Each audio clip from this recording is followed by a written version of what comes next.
Hi guys, இன்றைக்கி ஒரு mini vlog பார்க்கலாமா? ஸோ இன்றைக்கி விநாயகர் சதுர்த்தி. ஸோ எங்கள் கையாலேயே ஃப்ரெஷ்ஷாக பூ பறித்து அதில் எப்போவுமே எருக்கம்பூ மாலை பண்ணிவிடுவோம். ஸோ இது நாங்கள் கடையிலலாம் வாங்க மாட்டோம்.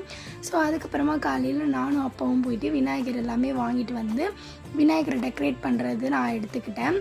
ஸோ எப்போவுமே நான் தான் எங்கள் வீட்டில் பண்ணுவேன். ஸோ அவங்க விட்டுருவாங்க, நீயே பண்ணிக்கோ அப்படின்னு சொல்லிட்டு ஃபுல்லாக இன்றைக்கி சாமிக்கு படையல் போட்டு பொரி, அவருக்கு பிடிச்ச ஃப்ரூட்டு, வேர்க்கடலை, அப்புறமா நாட்டு சக்கரை எல்லாமே போட்டு அழகாக இலையில வச்சாச்சு. அம்மா ஃபுல்லாக சாப்பாடு எல்லாமே ரெடி பண்ணிட்டாங்க. நான் சும்மா சைடில் ஏதாச்சும் இருக்க எடுபிடி வேலைலாம் பண்ணிகிட்டு இருந்தேன். அதுக்கப்புறமா என் தங்கச்சி க்யூட்டாக இந்த விநாயகரை அரிசி மாவில் பண்ணியிருந்தா, ரொம்பவே சூப்பராக பண்ணியிருந்தா. நெக்ஸ்ட் டைம் களிமண்ணில் பண்ணலான்னு சொல்லிட்டு பேசிகிட்டு இருந்தோம். அதுக்கப்புறமா சாமியெல்லாம் கும்பிட்டுட்டு சாப்பாடுமே சாப்பிட்டுட்டோம். ஸோ உங்கள் வீட்டில் விநாயகர் சதுர்த்தி எப்படி கொண்டாடினீங்கன்னு சொல்லிட்டு மறக்காமல் கமெண்ட்டில் சொல்லுங்கள். இந்த வீடியோ பிடிச்சிருந்தா லைக் பண்ணிக்கோங்க.